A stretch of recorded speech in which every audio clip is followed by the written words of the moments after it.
Et voilà, nous allons faire la mise au point de l'autofocus qui n'autofoquera pas. Et je vais, comme par magie, apparaître, voilà, à l'écran. Bonjour les amis, il est dimanche. Et comme tous les dimanches, eh bien c'est l'heure du vrai JT du grenier. Alors vous vous souvenez, la semaine dernière, je vous ai parlé du FMI et du fameux grand reset qui avait été annoncé par Kristalina, la grande prêtresse du Fonds monétaire international. Et donc c'était venu s'intercaler dans une série de vidéos que je voulais faire avec Dr Sana qui vous disait, Dr Sana l'optimiste, qui vous disait que c'était la fin de la fin du monde, que la crise était terminée, que nous allions pouvoir retrouver notre vie d'avant.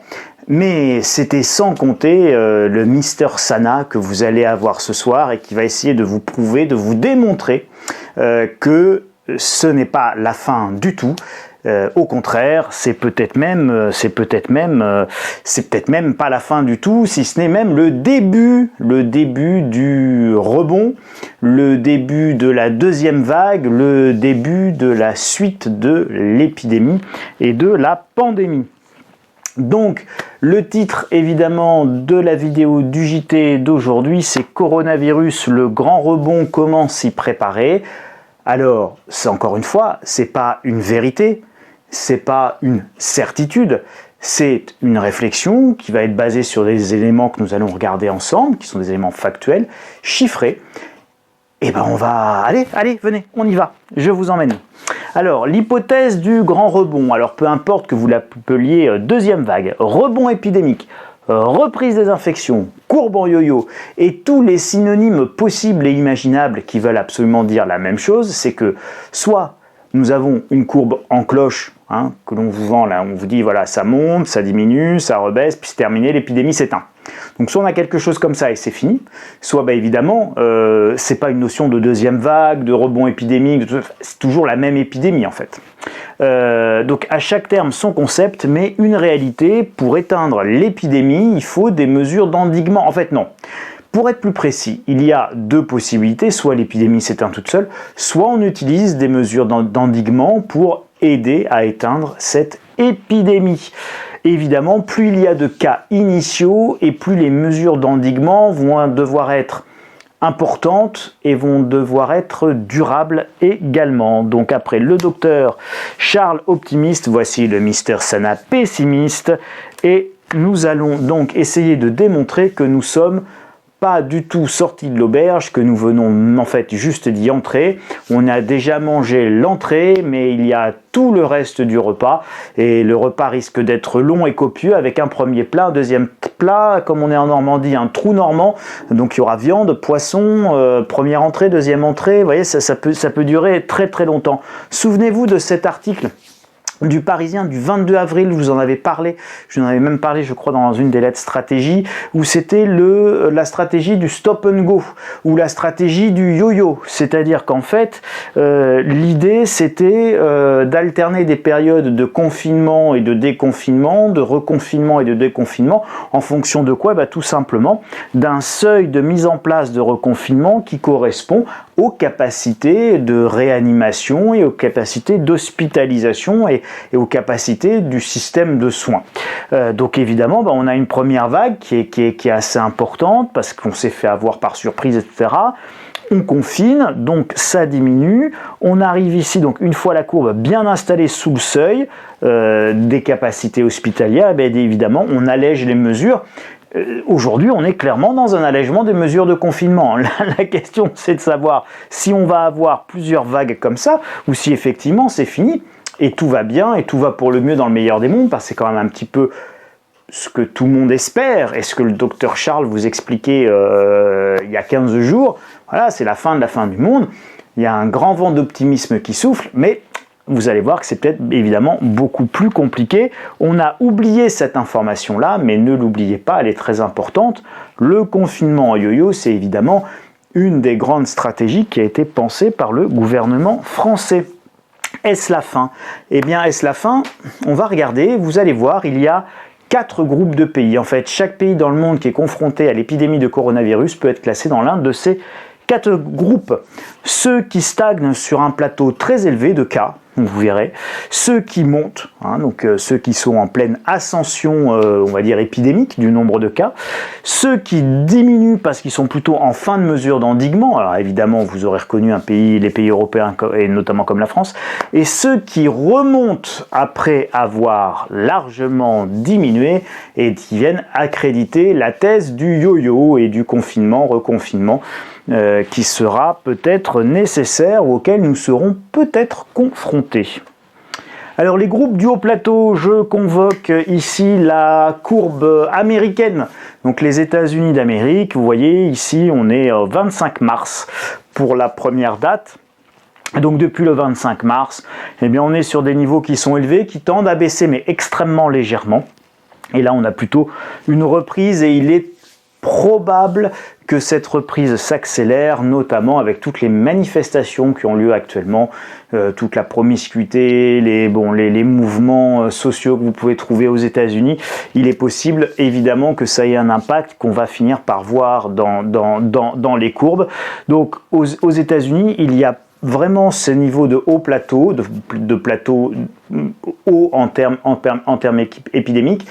Et pourquoi ? Parce que les États-Unis ne sont pas à l'arrêt. Et donc, comme les États-Unis ne sont pas à l'arrêt, ce sont des mesures d'endiguement qui sont partielles, qui ne sont pas identiques dans tous les États. Et donc, on a en plus, bon là, je ne suis pas descendu au niveau des États, mais vous avez évidemment des disparités extrêmement fortes entre les États. Donc, aujourd'hui à New York, il y a beaucoup moins de cas maintenant à New York qu'il n'y en a dans d'autres États, pourtant beaucoup moins peuplés, beaucoup moins denses, mais qui pourtant sont dans lesquels il n'y a pas eu de mesures de confinement. Le grand ennemi héréditaire des États-Unis, la Russie, on est exactement sur le même type de courbe, avec une petite différence, c'est que là-bas vous n'avez pas de mouvements sociaux importants, et donc a priori on ne va pas avoir de réaugmentation sur ce plateau, mais on a un profil de courbe qui est sensiblement identique à celui des États-Unis. On a un autre pays également, en Europe par exemple, c'est la Pologne, et donc la Pologne est l'un des pays européens qui a ce grand plateau à des niveaux élevés, avec au 3 juin 440 cas, mais vous voyez qu'en Pologne, c'est jamais allé extrêmement haut, mais ça ne redescend pas franchement.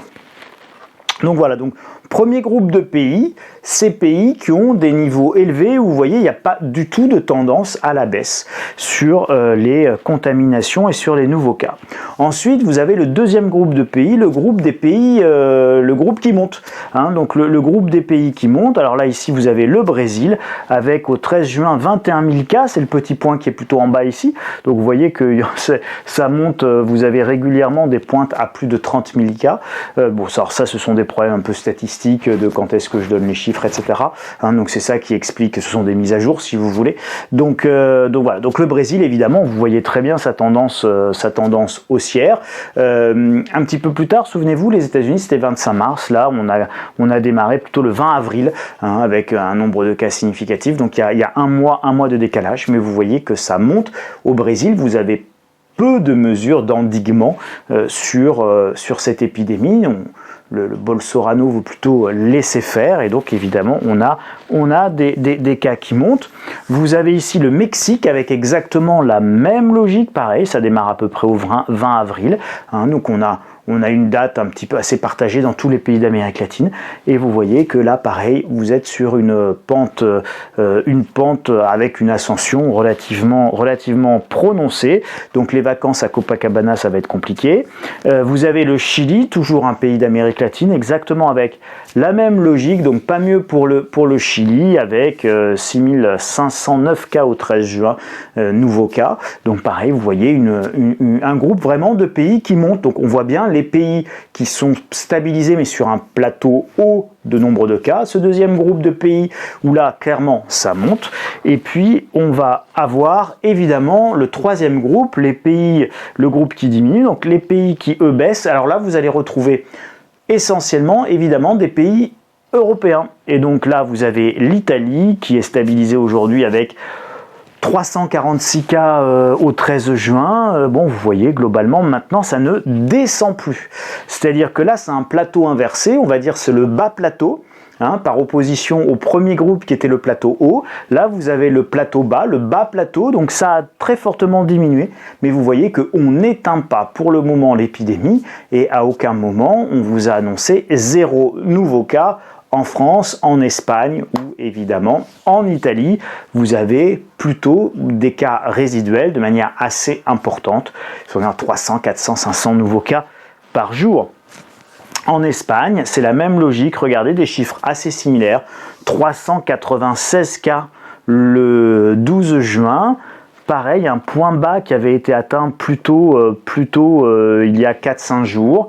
Et puis on voit que ça a plutôt tendance à très légèrement vouloir repartir à la hausse. Mais pour le moment, rien ne laisse permettre de prévoir avec une certitude absolue, évidemment, une remontée des cas, mais vous allez voir qu'il y a de fortes chances que ça arrive. Et là, évidemment, la courbe qui nous intéresse le plus, parce que c'est la nôtre, hein, donc c'est la courbe française. Donc vous voyez la même logique que la courbe espagnole ou que la courbe italienne, mais avec ces pics ici. Et donc vous voyez, ces pics-là, ce sont des pics, on va dire, où statistiquement on fait un petit réajustement. Hein. Donc l'État fait un réajustement en disant au fait là ce jour-là on avait oublié, il y a 3500 nouveaux cas qui viennent des 15 jours d'avant. Et donc en fait ça veut dire que la courbe française en réalité elle est beaucoup plus haute que ce qu'on vous dit. Et au 12 juin nous avons eu 726 nouveaux cas. Donc vous voyez en fait on ne descend pas tellement plus bas. Pour information, si au 12 juin nous avons eu 726 nouveaux cas, je vous invite à vous rappeler du chiffre qu'il y avait le jour où nous avons confiné. Nous étions à un peu plus à 1070 cas dans la journée. Donc on a confiné le jour où nous avons décidé, enfin pas nous, hein, pas vous, pas moi, mais le gouvernement a décidé le confinement, nous avions 1070 cas ou 1100 cas dans la journée. Donc vous voyez, à 726 cas, on n'est pas extrêmement loin du seuil qui avait été au mois de mars utilisé pour justifier ou en tout cas activer la mesure de confinement. Donc attention aux chiffres français. C'est un petit peu fumeux, et quand c'est fumeux, c'est brouillardeux, et quand c'est brouillardeux, c'est pas clair, et quand c'est pas clair, c'est qu'on veut pas l'être. Vous avez le groupe qui remonte, et ça c'est le groupe le plus intéressant. Alors en fait dans ce groupe qui remonte, vous en avez qu'un aujourd'hui, et c'est un exemple très intéressant, c'est celui d'Israël.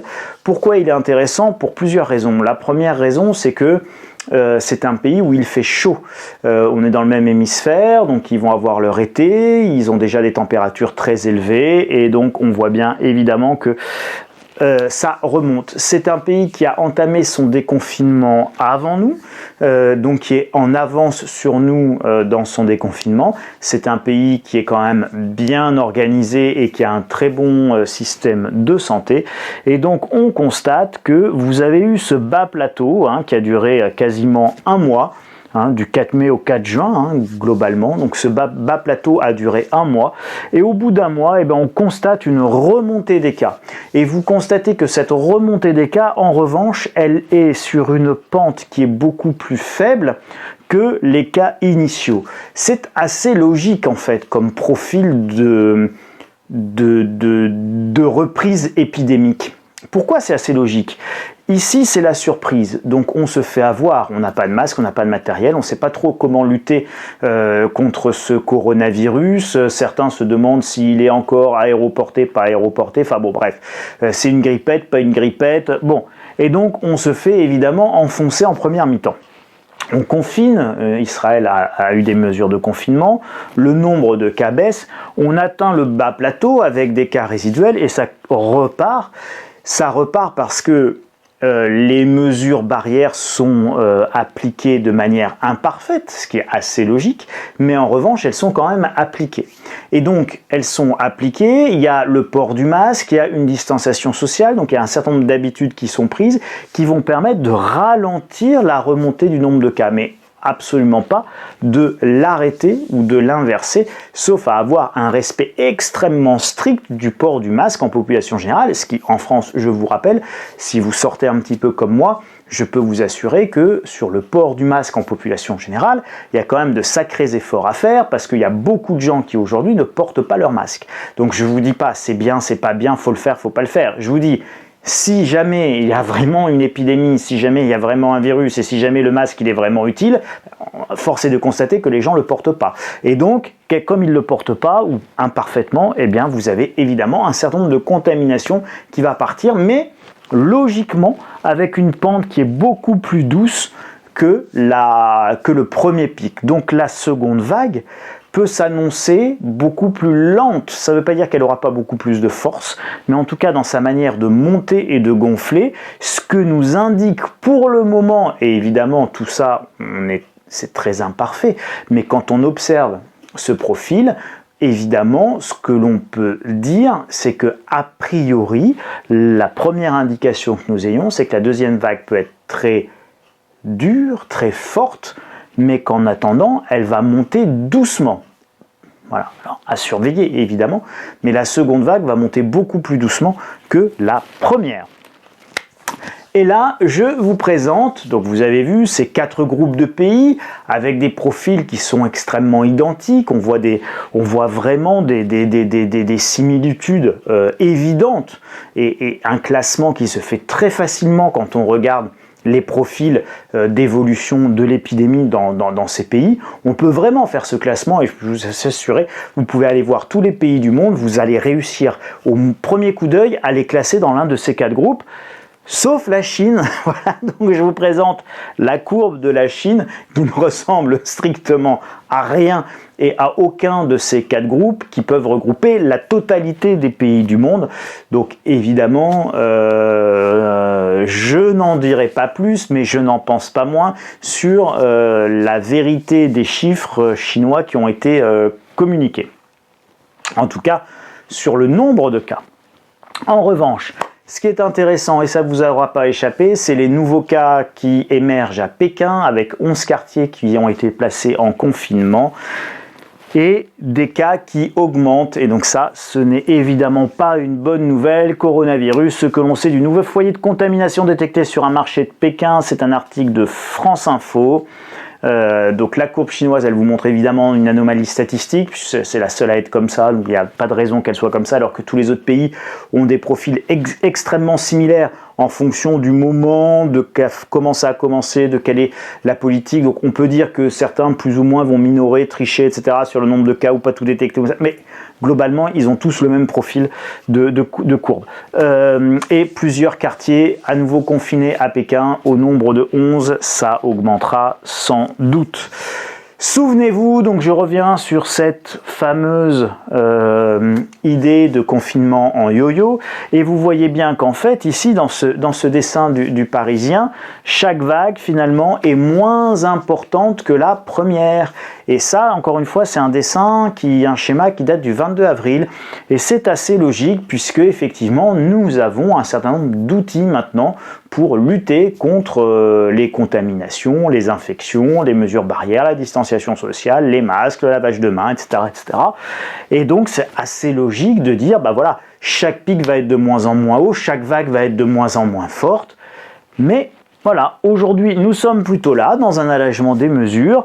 Macron va parler tout à l'heure, a priori il devrait continuer à annoncer un certain nombre de choses sur l'allègement, le retour à l'école et blablabli et blablabla. Et après, eh bien évidemment, ça va peut-être provoquer une remontée des contaminations. On verra bien, on surveillera, mais en tout cas l'exemple israélien n'est pas très rassurant en fait, pour tout vous dire. N'oubliez pas que la fin du confinement, ça ne veut pas dire que c'est la fin de la pandémie ou de l'épidémie, ça veut simplement dire, et qu'elle n'est pas terminée, ça veut simplement dire qu'il y a de la place pour vous en réanimation si jamais vous attrapez le coronavirus, qui est un SARS-CoV-2, et que ce SARS-CoV-2 vous met dans un sale état et que ça nécessite de vous hospitaliser. Et bien effectivement, ça veut simplement dire qu'il y a de la place par rapport au seuil de mise en place du reconfinement qui correspond évidemment à quoi? À nos capacités hospitalières. Alors, Les conséquences de tout ça, eh bien les conséquences de tout ça, si on anticipe une deuxième vague, le voyage, vous l'avez vu au Mexique, c'est en pleine expansion, c'est dans le pays des groupes qui montent. Le voyage cet été à Copacabana s'est raté et le chiffre d'affaires des compagnies aériennes pour faire du Paris-Mexico, Paris-Cancun et machin, c'est pas gagné non plus. Donc évidemment, quand vous voyez ça, vous vous dites que le monde ne va pas pouvoir se réouvrir de manière simple et facile, que nous n'allons pas être assaillis de hordes de touristes d'Amérique latine ou de touristes chinois cet été, et nous-mêmes n'allons pas assaillir de touristes français les amis mexicains.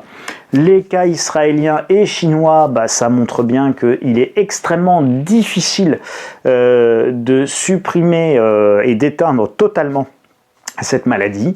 Vous n'aviez pas eu, quand il y avait eu le SRAS-CoV-1, quand ça s'était éteint, il n'y avait pas de nouveaux cas qui s'était remanifesté quelques semaines après, donc c'est très compliqué d'endiguer de manière durable. Pareil, en France, vous avez des cas à nouveau sur le porte-avions Charles de Gaulle et dans l'équipage du Charles de Gaulle qui avait été très largement infecté. Ça recommence, et avec des marins qui avaient eux-mêmes été déjà infectés.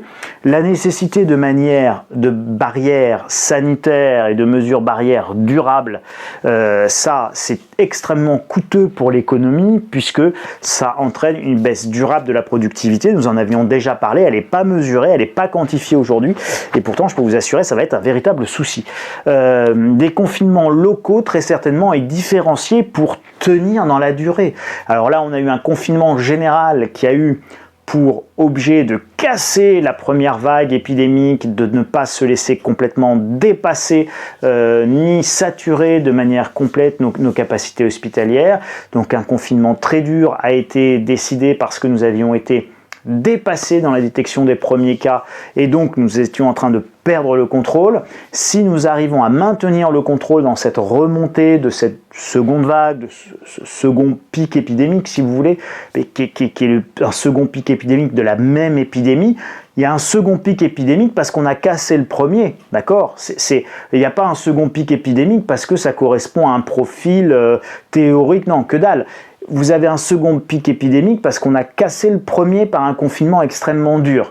Donc évidemment, on a fait baisser de manière drastique le nombre de cas, et à partir du moment où on déconfine alors qu'on n'a pas atteint un nombre de cas zéro, eh bien, quand vous déconfinez sans avoir éradiqué le virus lors du premier confinement, et que c'est un virus avec 14 jours d'incubation dans certains cas, eh bien, évidemment, vous allez avoir un deuxième pic épidémique. En fait, il est inéluctable. Et ce que nous montre l'exemple d'Israël, c'est que la chaleur n'y changera rien. Et c'est ça qui est très intéressant dans l'exemple israélien.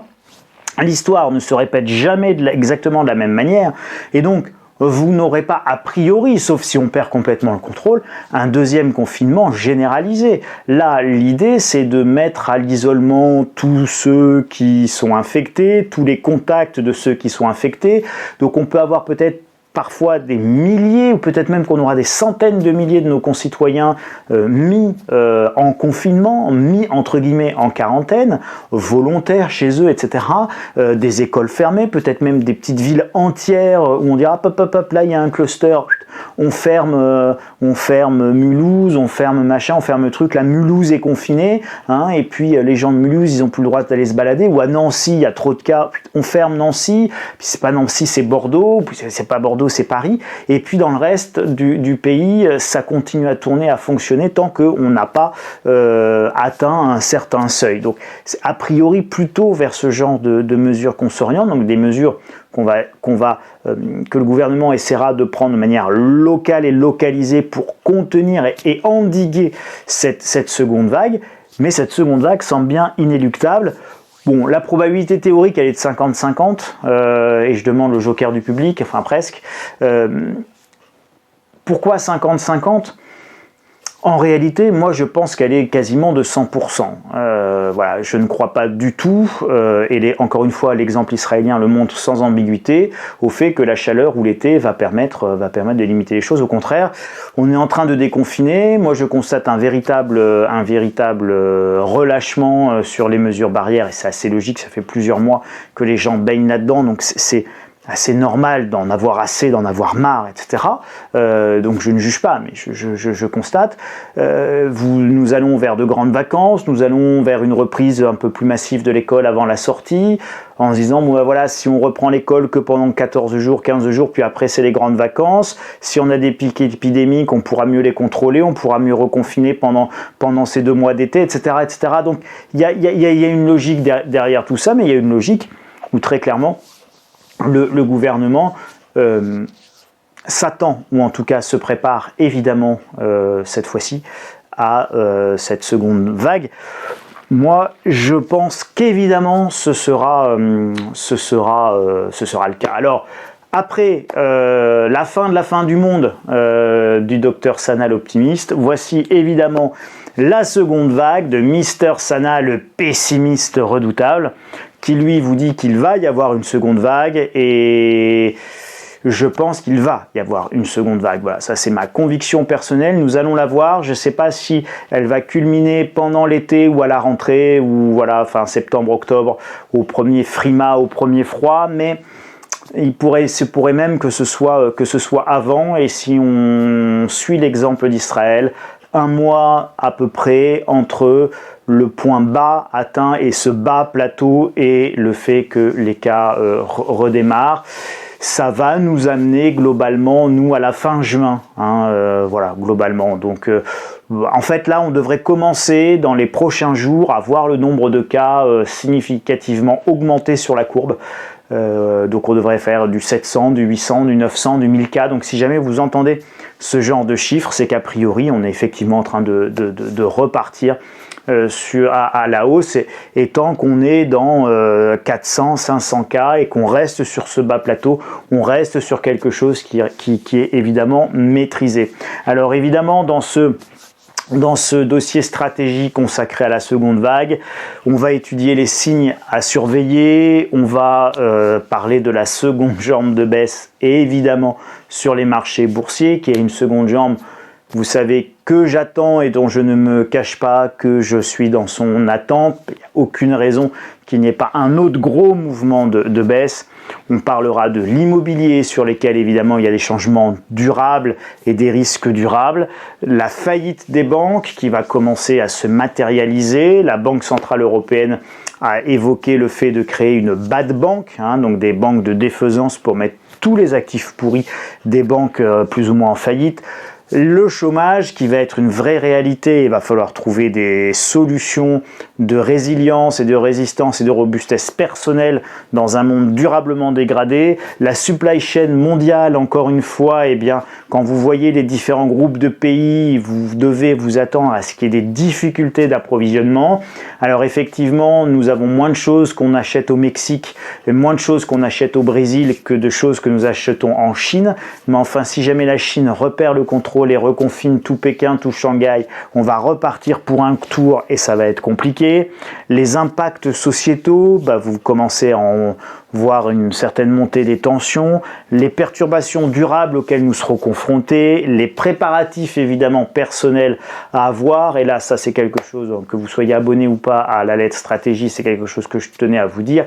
Maintenez un niveau de préparation élevé et n'imaginez pas que ce soit forcément terminé. Encore une fois, on s'en veut assez rarement de pécher par un excès de prudence et de prendre un peu trop de précautions que de se retrouver fort démuni le jour où la bise est venue. Donc surtout, si je peux me permettre une petite suggestion dans vos réflexions collectives et personnelles, les amis, maintenez un degré élevé de préparation dans vos stocks, dans votre épargne, dans votre boulot. Voilà, soyez très vigilants, très prudents. Cette crise n'est pas finie.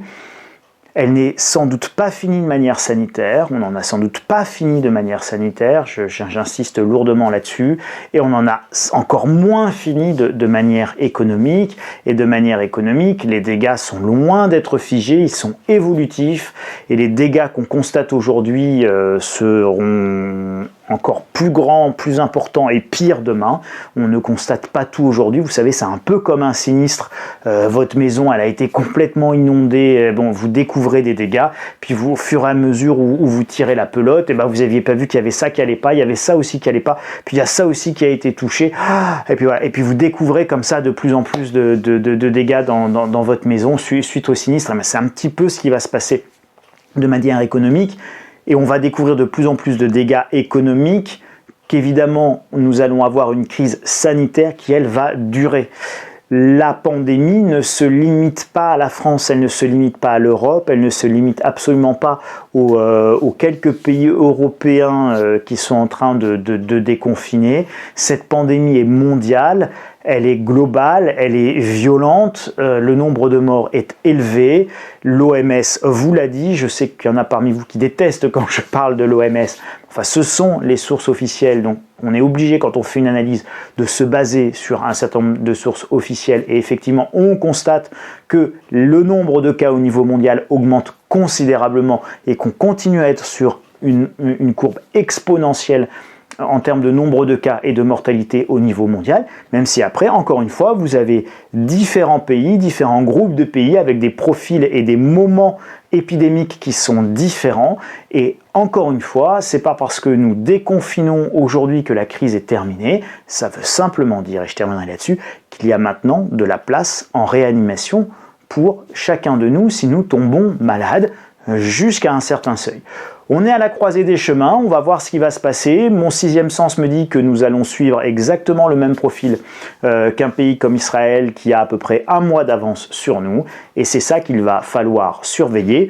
Pour ceux qui veulent en savoir plus, évidemment, la lettre stratégie sur, là je vous mettrai le petit point, là, machin, le petit i, vous pourrez vous abonner, arriver sur le site, insolence.com/boutique. Vous pouvez évidemment vous abonner à la lettre d'information gratuite quotidienne et vous pouvez évidemment me mettre un doigt de schtroumpf si vous êtes content et si cette vidéo vous a donné un certain nombre de pistes de réflexion, encore une fois pas de vérité mais de pistes de réflexion. Le pouce vers le haut, pour le pouce vers le bas, passez votre chemin et puis partagez cette vidéo sans modération. On se retrouve la semaine prochaine les amis pour un nouveau JT du grenier de l'écho. À bientôt, merci pour votre attention, passez une très bonne semaine.